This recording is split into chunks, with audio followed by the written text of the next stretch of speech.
Hey, all you cool cats and kittens. I'm Lela Meadow-Conner. Thank you for joining mamafilm's Community Cinema Convo series, a video podcast where film fans can join the conversation and support the work of stories and storytellers we love. Mamafilm is a series to showcase films with themes of nurturing and to ignite conversation around the human and sometimes feline experience. Since we're not physically able to gather in our micro cinema here in Wichita to experience movies, we're excited to have this platform to connect us, at least in some way, and invite people from all over the country to join us.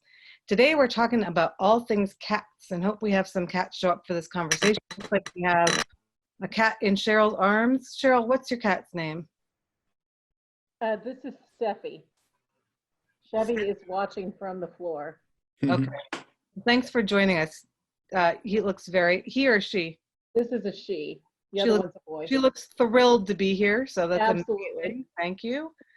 We have some other cats up in the corner, the Tudor cats. Thanks to the Tudor cats for logging in. Very exciting stuff. Today, okay, yes, sorry. We're also joined by our co-moderator, Eric Moore, joining us from Los Angeles, where he works for the American Film Institute, and our friend Sav Rodgers, a filmmaker, joining us from Kansas City, and Paul Klusman, an engineer and one of the original cat video makers from right here in Wichita. So for those of you who are joining in, please feel free to type your questions and comments in the chat or chime in when you want to. That is fine as well. Thanks for joining us as we talk about all things feline. Eric. So I'm going to start off with a little bit of context, a little bit about kind of the history of cats and humans. Cats were first domesticated in the Near East around 7,500 BC. It's a long time ago, guys. It was long thought that cats were domesticated initially in ancient Egypt as well. In about 3100 BC is when kind of they started venerating them and believing that they had mystical powers, and there's even a god, Bastet, who is an Egyptian god of cats. So as of 2017, the domestic cat was second most popular pet in the United States. Anybody want to guess the first? No, okay. The first is not dogs, it's actually freshwater fish, which is interesting, little goldfish. But 95 million cats are approximated to be owned. In the United Kingdom, there's around 7.3 million cats that live in more than 4.8 million households. So more cats than people. And that was as of 2019. That's a lot of cats. Paul guessed the brown recluse spider as the most popular house pet, which could be true. That was my guess. Yeah. Okay. Good guess, Paul. Good guess, Sav. And cat videos even existed before the internet. In 1894, Thomas Edison used his new kinetoscope machine to capture footage of boxing cats. The film, The Boxing Cats, resides in the US Library of Congress for its cultural significance. So cat videos have gone back a long time. And before, as Paul said, there was even this sort of technology. So I'll start by saying, don't hate me. I'm a dog person. I have had cats. I love kittens, but cats always seem to dislike me.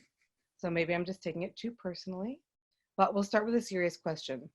There are over 25 million cat videos on YouTube. What is the phenomenon? Paul, do you want to talk about this, and then Sav, we'll go to you. Or how about Sav, you talk about it while Paul types.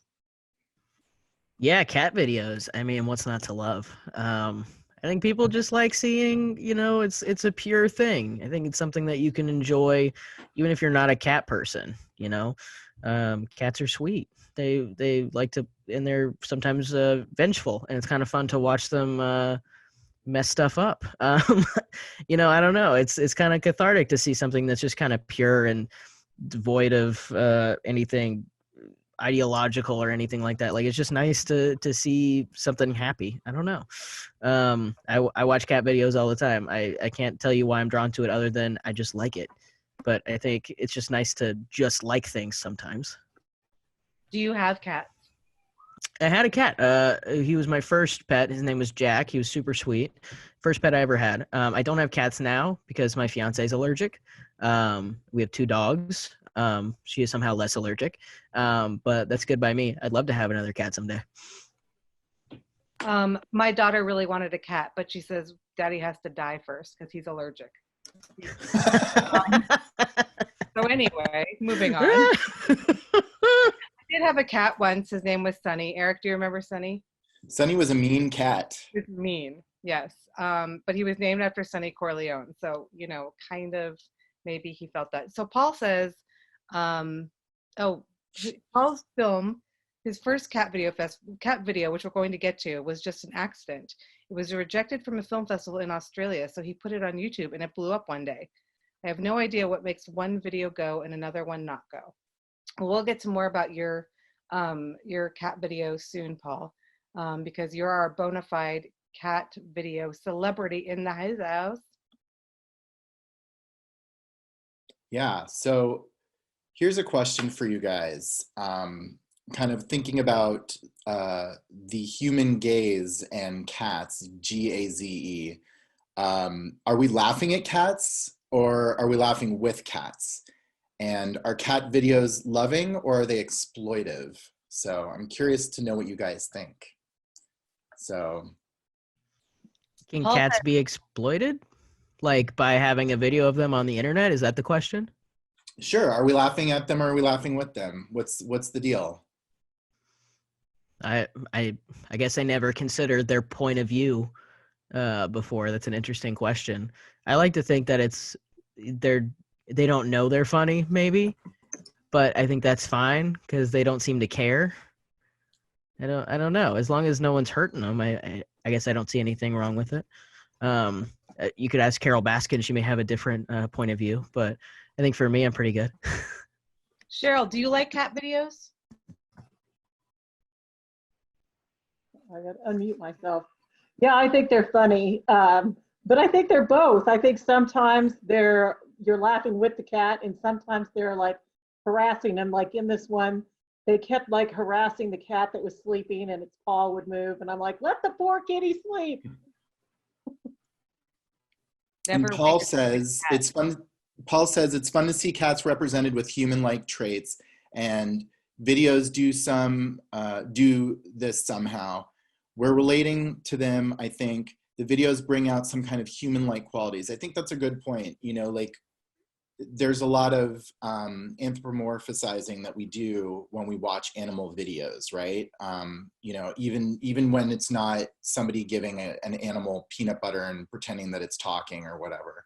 You know, we have plenty of examples of, you know, in cinema, and we'll talk about that shortly, where cats play an important role of representing some aspect of the human condition. So I think that that's interesting. That's a good point, Paul. Although, I'd like in the first video from this Cat Video Fest where the cats crawled under each other, that was pretty cool. That's something humans couldn't really do, I think. That's true. I speak for myself. So studies have shown that introverts spend more time online. They also tend to prefer cats over dogs. Paul, you are one of the original cat video makers. Your short film, Oscar the Artist Cat, showed at Tallgrass way back in 2007. And you published the original Engineer's Guide to Cats in 2008. That's over a decade ago and over a decade of making cat content. Is it so? Oh, and if you're curious of where Paul's video is in the cat video festival, it's at about 15.5 minutes or 15 minutes and 5 seconds into the film. So Paul, can you talk a little bit about your experience creating a YouTube phenomenon and being a bona fide celebrity in the cat video world? I know this is hard to do while typing, but you can try speaking and maybe typing. I don't know. We're just very curious because you're a celebrity to us. I come close Can you guys hear me? It's so choppy. It's choppy. Choppy. All right. I'll just Okay. So I guess while we're waiting on Paul's response, Sav, have you ever considered making cat videos since you're prolific in your own right? Hold on. Sorry, I was trying to unmute myself. No, just because I have pugs. I make pug videos sometimes because they're just kind of goofy. I think there's something inherently kind of funny about watching a pug try to do a basic thing. But no, because I don't have a cat, I have not considered making cat videos. But if I ever did get a cat, you bet that I would just be there with my phone, ready to film at a moment's notice, because they're hilarious. And to see a cat interact with some pugs, which are not known for their intelligence but are very cute, I think that would be super fun. Yeah, going back to kind of us anthropomorphizing animals and putting our own emotions into them. There's definitely plenty of dog videos out there. There just happens to be way more cat videos, interestingly enough. Right. So we're waiting to hear from Paul what it felt like when he started getting all of these YouTube views. I think the video on the original Cats Engineer's Guide to Cat, I'm not sure how many. I know it has over 7 million views, but I'm sure it's more by now. Maybe Paul knows.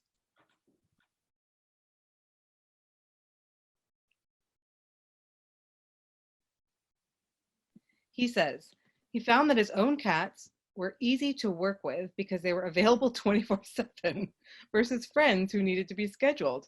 My use of cats was a practical consideration in this way. It's a bit over 7 million views on the original Engineer's Guide to Cats.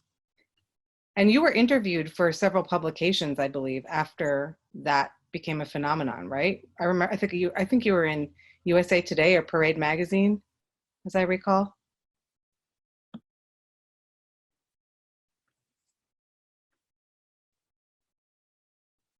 Yeah, New York Times and LA Times.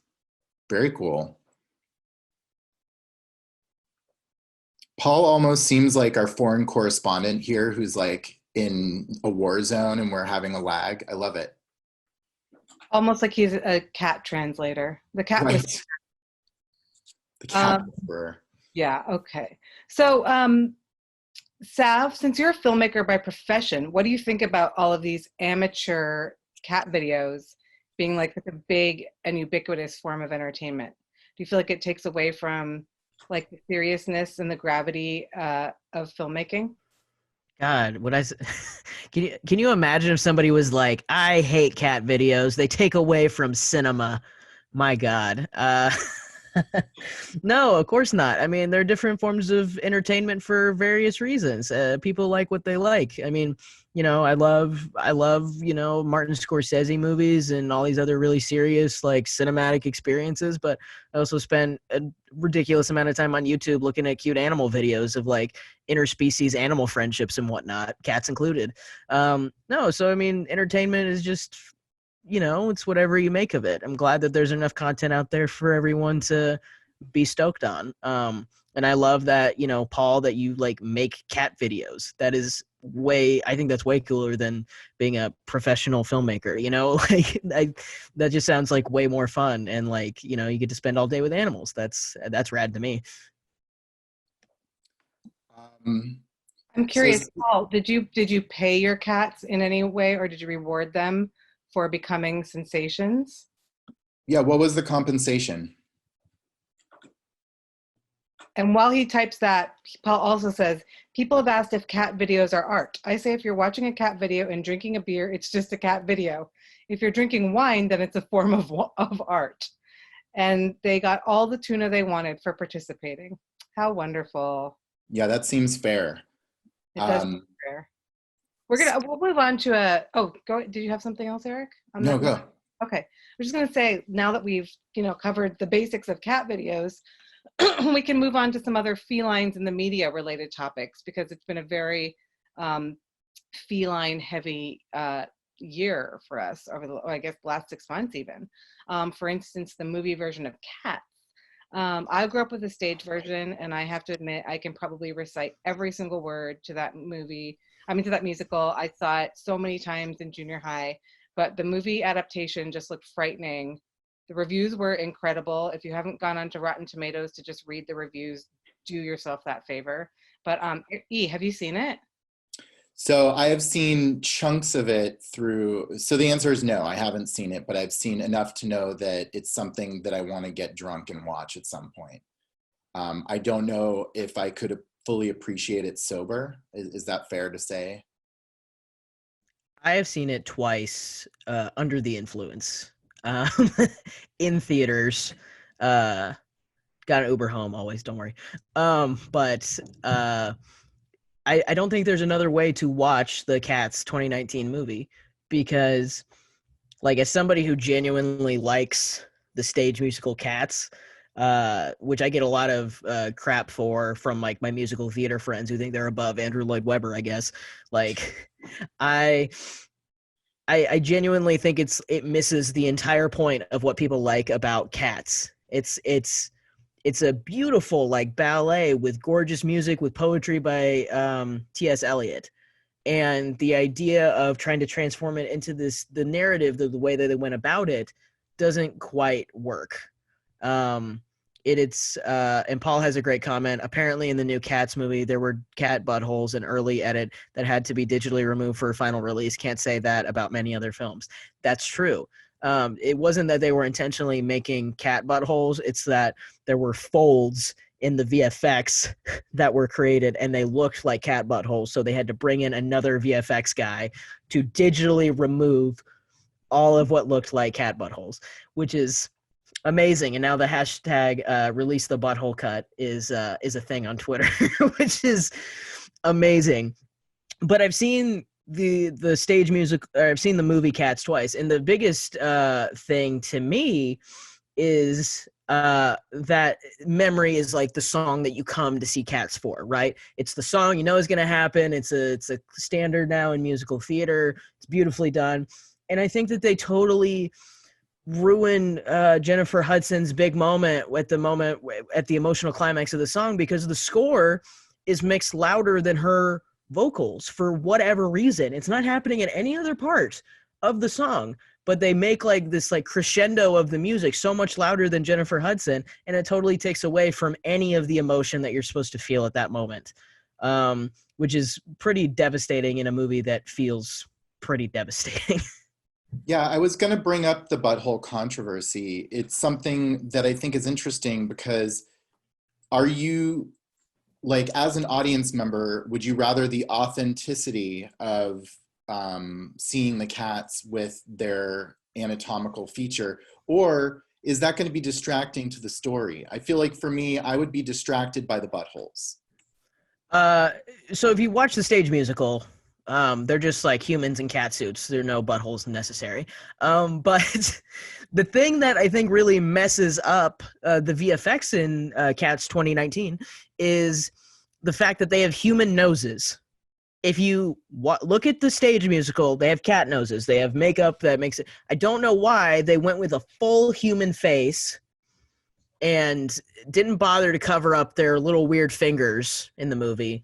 But really, I think it's the noses. Like, if you did an edit of all of the VFX and just gave them like cat noses, I think you would solve a lot of the discomfort that people are feeling watching that version of Cats. I genuinely believe that, but I don't understand like why they chose to do the VFX the way they did it. And people blame bad VFX for that movie being bad.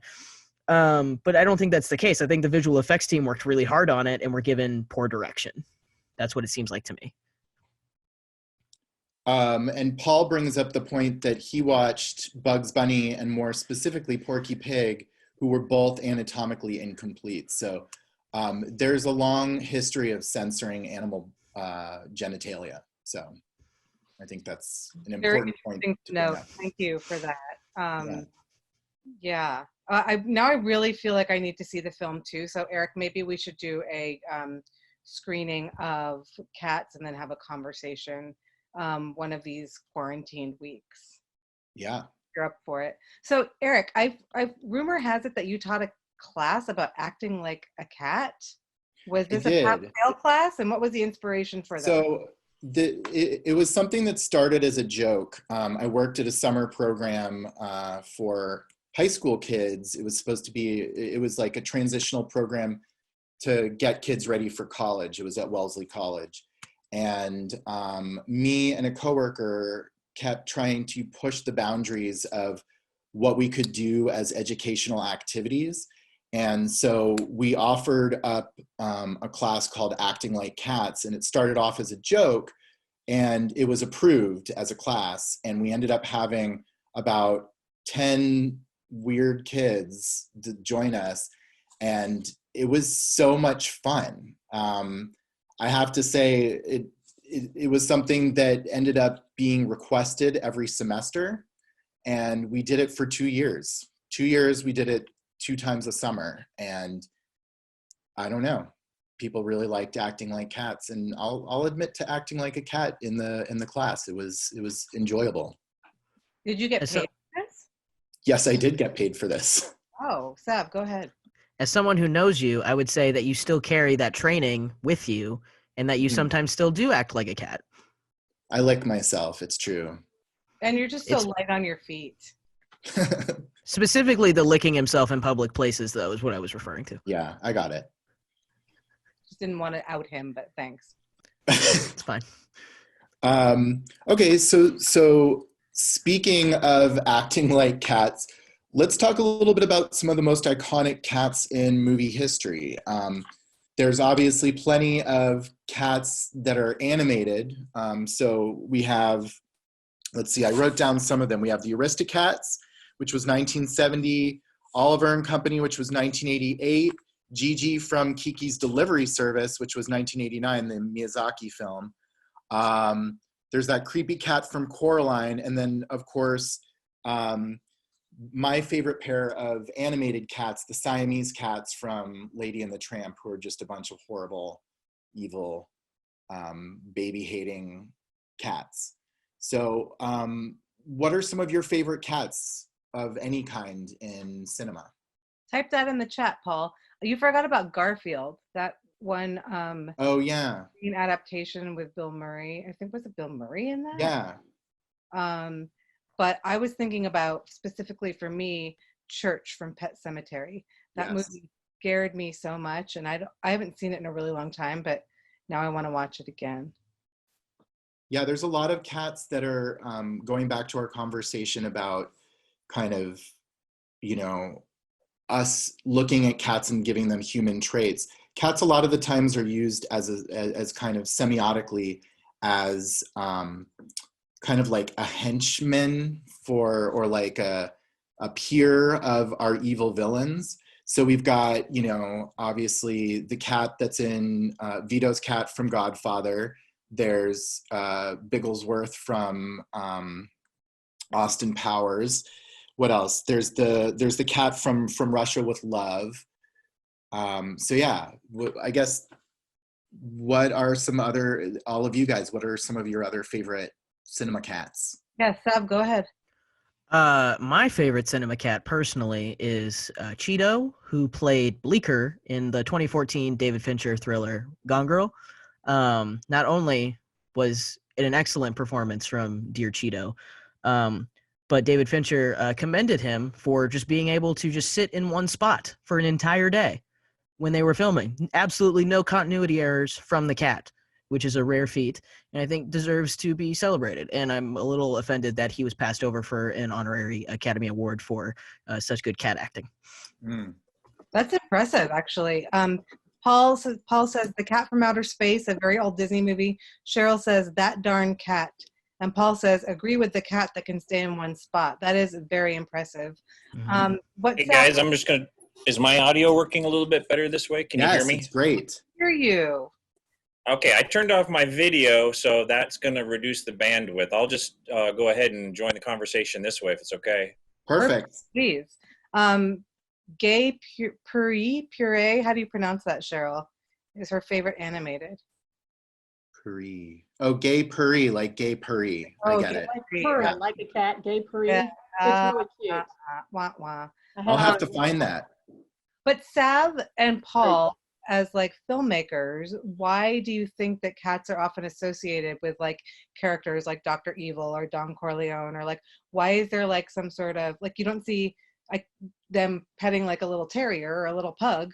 Like what is it about cats that sort of give them that mystique and that like augments that evil? To be fair, in David Lynch's Dune, I believe a pug is what is used instead of a cat, which is hilarious to me. I know that Patrick Stewart is like petting a pug throughout the movie instead of it being a cat, which is amazing. It's an amazing choice. But I feel like maybe Paul, you can speak more to why cats are kind of associated with evil, maybe.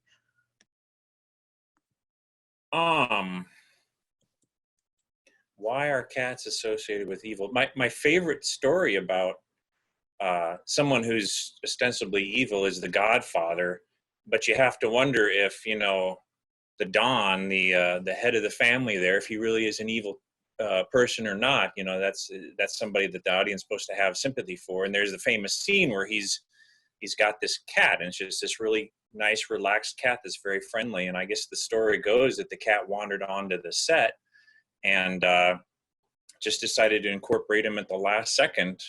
And it gave this, whether you think that it's a, you know, Don Corleone, whether he's a evil character or a good character, it certainly gave him some humanity in that particular scene.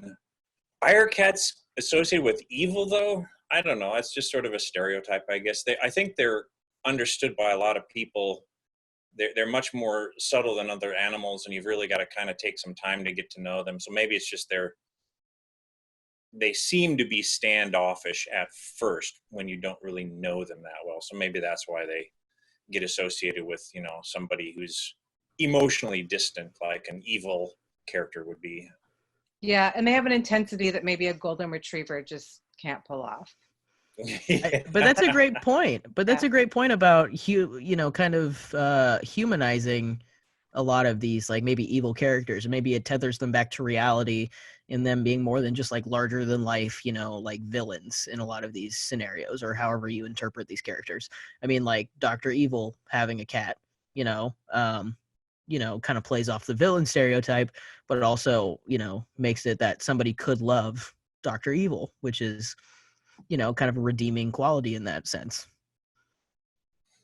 I will say that being a male, showing myself out on social media, having cats, that does tend to be threatening to a lot of traditional macho masculine types, and you sometimes get some flack for that. Your manliness is questioned if you like cats and that sort of thing. That's an interesting. I don't know how that plays. I don't know how that plays against the the whole villain thing, but maybe that's another somewhat outside traditional stereotypes kind of characteristic. And a lot of villains are queer coded. Could be. I mean, you hear the jokes about cat ladies, but you never hear the jokes about cat guys. So you're right. That's an interesting point. And I have a lot of male friends who post a lot of pictures of their cats and never really thought about that. But Paul, since we can hear you now, let's go back to that original idea, or that original topic of discussion where, like, what did it, since you really are like a cat video celebrity, what was that like for you? Like when you made the film, it got rejected from a film festival, you posted it online. Like, how did that all happen? And that was like 10 years ago plus. So, I mean, it was a while ago. So tell us about that a little bit. It was made specifically for this short film festival. You had to create a new original video. So I took Oscar the Artist Cat, a lot of the footage from that, added in a couple more pieces. It was really just thrown together last minute and sent out to this festival. They rejected it, so I put it on YouTube, and it got 10, 15 views per day, and then it got 500 views, and it got 2,000, and then on a Saturday morning, it was just all over the internet. And it was an amazing, amazing thing to wake up and then suddenly there's your face on the front page of Yahoo, and there you are in the New York Times, and a couple weeks later we were on the front page of YouTube, and it's probably the most. It was really fun. It was kind of disorienting a little bit. Someone came up to me at an airport. I distinctly remember the first time I got recognized in public. Someone came up to me. I was at Denver International Airport on a layover, and they said, "Are you the guy who did that cat video?" And I said, "Yeah, you saw it." And yeah, I really liked it. And then in the following weeks, I would get recognized out in public places, and it was mostly just really wonderful because people were coming up to me and just telling me they enjoyed it, and it made them laugh. And over the years, I've gotten lots of messages from people that have been in a tough point in their lives, and they've said that the humor and the entertainment and the escape was really something that helped them out at that particular point. It's overall just been a wonderful, wonderful thing, I really have to say. That's really amazing. So at no point did you feel like any pressure that you had to like make more videos? Or I feel like now, 10 years later, we're in a place where like people who are posting content online like this have a brand, and they have to like keep up that brand and keep it up their, you know, social media presence and all that. But like that never really affected you? Well, there was a moment where I considered quitting my day job and trying to do this as a new type of career.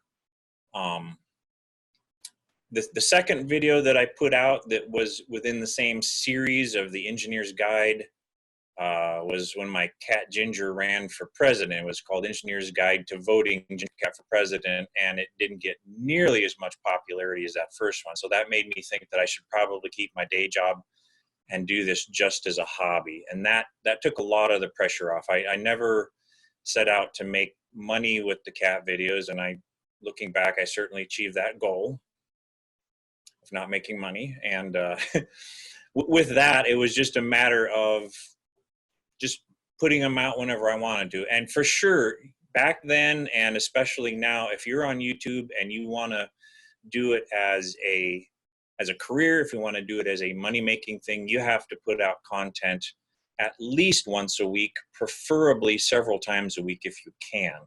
And if you want to do something, a production that's got costumes and props, and you're writing a script and you're trying to bring in some other human actors, and you've got to do some editing and mix in the music and all that, you can't crank out a unique new thing every week doing the sort of stuff that I wanted to do. So I just really ended up using YouTube as just a means for publishing kinds of things. And from there, you would get, occasionally we would get some work. We went out to Detroit and filmed some commercials for Ford, for the 2011 Ford Explorer, and we got put into a ad campaign that had the likes of Snoop Dogg and Bret Michaels, and they kind of wanted to have a mix of like the really big celebrities and then the YouTube people as well. So fun little adventures like that. It was mostly just adventures, and that really took off a lot of the pressure to crank out stuff all the time. Yeah, it's pretty amazing how much that YouTube like sort of genre, I guess, has changed in the last 10 years. So to hear you talk about it from a perspective of a decade ago is interesting to me. I have another question. Yeah, for sure, Paul. So do you think that if you had dogs instead of cats, you would have been able to kind of make these viral videos as well? Like how much of this is your skill, and how much of it is just people's love for cats? I'm curious if you have any thoughts on that. I've featured a number of other animals just in very, very incidental roles in my videos. Would I be able to do the same thing with dogs? I think cat videos are kind of a thing.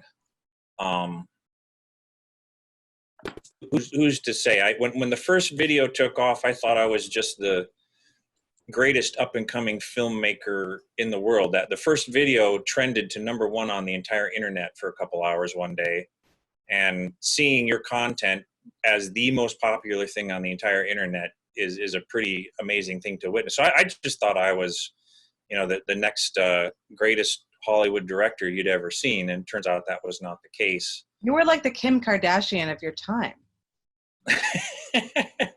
I never thought of it that way. I think Kim Kardashian's a little bit more recognizable than I am, but I think at Tallgrass, you were definitely that year the Kim Kardashian of cinema. I just think you were. I think I, for sure, within the Tallgrass community, people look at my booty and they go, mm-mm. That's right. That's So right. getting a little bit more modern. I'm sorry, Sav, did you have something you wanted to say to jump in there? No, not at all. Oh, okay. Well, I was going to ask you a question anyway. So I was going to, getting Fine. kind of current events. Yeah. Tiger King exploded during this period of time. Oh yeah. Once it was released, I forget if it was released before quarantine or if it was like right at the beginning of quarantine, but regardless, it exploded. I'm curious, I know you've got a lot of thoughts on Tiger King. Share with us what you think about this phenomenon. Well, first and foremost, I am very jealous of the filmmakers for getting so much B-roll of their subjects that they had to do no work to get. That's fantastic. That is very rare as a documentarian that you get that level of B-roll to work with. So that's fantastic on a filmmaking front. But more than anything, I think like the obsession with Tiger King it could be construed as an exercise in empathy. Like, in some ways, I know a lot of people have issue with it and think that it's exploitative, and I'm sure there are a lot of arguments to be made about that, but it's a peek into another type of life or lives that a lot of folks just don't have a way to experience, right? And I think that that's a valuable tool to have, as a documentary film series. I think it's important that we see how other people are living, and specifically look at the people who are working at the GW Zoo, and look at the people who didn't have anything before coming to that job. And yes, they're getting paid garbage wages and all that, but they think about what little they had before, that was an opportunity for them to make something better of themselves, right? And I think it's important to kind of like look into, how other people live and how other people are existing. And, like, yes, these characters are wild and larger than life, but I also would challenge people who just view it as a meme factory to also look at, like, the lives behind that and kind of see that these are real people, at the end of the day. And don't get me wrong, love the memes. But I don't think you can excuse, any cruelty by any of these folks, against these animals and whatnot. And I think maybe a lot of people are missing that point of it as well. But I mean, again, just try to look at it from an empathetic point of view. And I think that it's a great way to see how other people are living and how not everybody is thriving, even pre-pandemic, I think that that's very big of you to give it an empathetic kind of perspective. Personally, I don't know that the filmmaking was that great, and Sure. From a perspective of looking at a documentary, and I don't know that we're necessarily supposed to come out of it as being empathetic. For me, it felt very exploitive. Not to say that I didn't enjoy a lot of it, but I just felt that, there was a lot of, it was a very problematic project.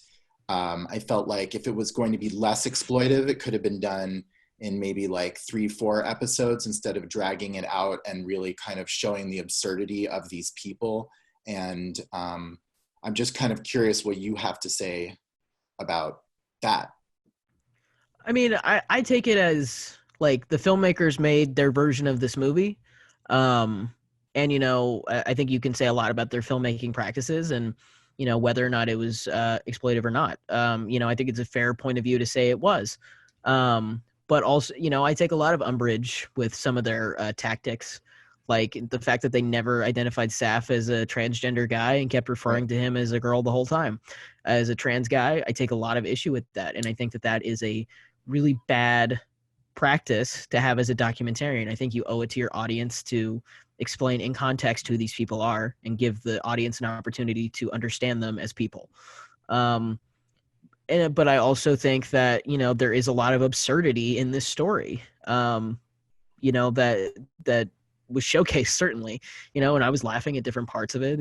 But also, you know, I think at the end of the day, what I took away from it is that, you know, this world is not great. There's not a lot of great people in it, in this big cat kind of thing. I think a lot of the people that are drawn to it are not people that you would necessarily want to hang out with or work for.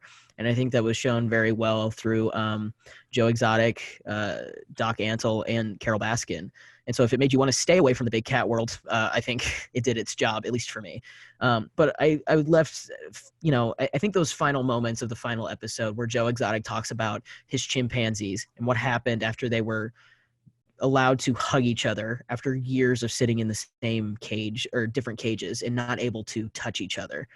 I think that is kind of the point of it, is like, yes, this is complete lunacy that we're seeing exhibited in this movie, but there's a whole lot of lack of humanity throughout the rest of the process. And so while we were busy kind of laughing at these, you know, absurd figures, maybe there was a bigger point that maybe the audience missed. And I think in those last moments, that's when it really hits, is that there were people who were hurt in this story, and people who are still hurting and are still working terrible jobs, and animals that are still being mistreated. So that's my point of view. I don't know if anybody else shares it, but that's how I felt. Well, and on that note, I'm curious, Sheryl, since you watched it as well, what thoughts do you have on it? Yeah, tell us a little bit about your thoughts on Tiger King. You want to unmute yourself? There we go. So I watched it really early. It was like the first thing I found it before I saw it was getting popular, and was telling my friends, you got to watch this crazy show. It's so ridiculous that you have to watch it. So I kind of feel like I was lucky in watching it before like it was everywhere. So for the most part, I just found it funny. Of course, I didn't like that the animals were abused, and you were kind of confused about that through a lot of it. But I think one of you said it should have been shorter. If it wasn't shorter, we wouldn't have all come out of it hating Carol Baskin. So they needed to keep it going longer, to keep like hammering that, you know, how awful and terrible she was according to the king. But and I know that's kind of where they wanted a lot of this to go for whatever reason, is that, you know, we all hate Carol. So yeah. It left me with a lot more questions, I think, than like answers. Yeah. And you know, I've heard there's a great podcast. I can't remember where it is. Eric, someone posted it on your Joe Exotic Tiger King. It's just the podcast. That's what it's called. Joe Exotic Tiger King. Yeah. So for me, I just left with a lot of answer or questions, and I didn't agree with Eric. I didn't think it was great filmmaking, but I also wonder if it hadn't been released at the time it was released, when we're all in quarantine, would it become such a cultural phenomenon? And it's sort of like Joe Exotic sort of is the epitome of what America loves to do. They love to like make a celebrity out of somebody who's infamous, like, you know, Monica Lewinsky or Lorena Bobbitt or all these people, you know, who in our history, like, who have become celebrities because they do these crazy things. And that, I have an issue with that anyway. But Paul, have you seen Tiger King? I have not. A lot of the sentiments that were expressed about how it's exploiting the animals and all that, and I kind of feel like I would really agree with that. And I've been aware of the industry for many years, just seeing people. I get pictures of everybody who's got any kind of a cat related thing. They'll send it to me, and quite a few of the fans have sent pictures of them going to these roadside zoos and getting their picture taken with a tiger. And so I kind of looked into it many years ago, and I've tried to dissuade people from going to those places, because the cats are really terribly exploited. Those cute little cubs, you know, they grow up after a couple of months and they can't use them anymore for photos, and from there on out they lead a really miserable life, I guess. So I find this phenomenon of people wanting to like get their picture with big cats like very interesting, because that does not appeal to me at all. It's really big on dating apps. So like if you're on Tinder or even like Grindr, there's all of these people who, like, one of their main pictures is of them with a large cat or them with an elephant. It's very bizarre. What does this say about a person? Like, what do they feel like this is like exuding about them to a potential mate, that they're not afraid of large animals? I think it shows that they're important. They're important enough to have this opportunity to, sorry, my dogs are running around upstairs, speaking of animals. It's an opportunity for them to showcase either how badass they are. Look at me, I'm not afraid of a giant thing that could kill me. Or, you know what I mean? It's a way to try to get validation from somebody else and to present what they think is the best versions of themselves. And they're, using these exotic animals to do it, even if it's at their expense, because people are, paying money for these animals to continue to be exploited. If you look at the background and watch video of an actual process where they're taking the photographs, the animals are drugged. And so the animals are lethargic, and they're having to use handlers in order to prop the animals up and get them into position. And then, okay, everybody get out of the frame, take the picture, and then the handlers come back in. And so it's really a misrepresented thing. What you see there in the photograph is such a misrepresentation of what's actually going on when you understand that the animal's drugged. Yeah, and Tiger King touches upon that. I think it's one of those things where if you're sensitive to the plight of the animals, you're more likely to pull those elements out of the project. I felt like if the filmmakers had really wanted to make it more about the plight of the animals, they would have spent more time on that. They would have spent more time talking about the large cat act that they were trying to pass. So that kind of goes back into my issues with it, but I definitely enjoy the memes as well, like you were saying, Sav. So I'm guilty of exploitation as well. I just hope that Halloween is canceled too, because I really don't want to see a bunch of Joe Exotics walk through College Hill. Just personal opinion. Hey, I was going to be Doc Antle. Give me some credit. Okay, I'll let you be Doc Antle, and I'll appreciate that. Okay, so on that note, is Carol Baskin guilty of killing her husband? I don't know if she's smart enough. I don't know who can say. I mean, sure, the documentarians presented it that way, that of course she killed her husband. But at the same time, like, I mean, I don't know the science behind if a big cat could just like devour a human and nobody notice. You know what I mean? But I thought the sardine oil on the shoes comments. I was like, you are not helping your case here, Carol. My God. She But I mean, didn't care that he was dead. She didn't care. Yeah, she didn't care. You're right. My thought is, why do we hate Carol Baskin more than anybody else in this movie? Like, if we're talking societally, and I think it's misogyny, because it's total misogyny. So I kind of take issue with like the fact that there's not that many like Jeff Lowe jokes or Doc Antle jokes in comparison to how easy it is to be like, ha, Carol killed her husband. Look at that. And I'm just like, this is kind of nuts. Like, there's so many terrible things that happen, and we're just focusing on this one conspiracy theory. That kind of blows my mind.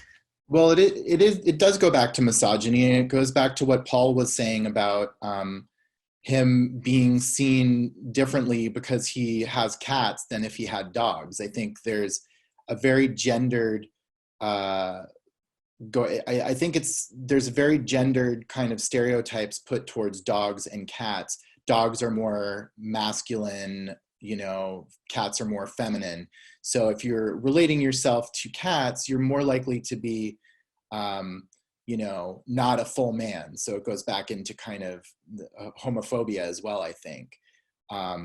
So the fact that I think people are really picking up on the Carol Baskin thing, instead of like making Joe Exotic the villain, they're making her the villain, I think goes back to kind of that misogyny in our gaze that we have in especially this country.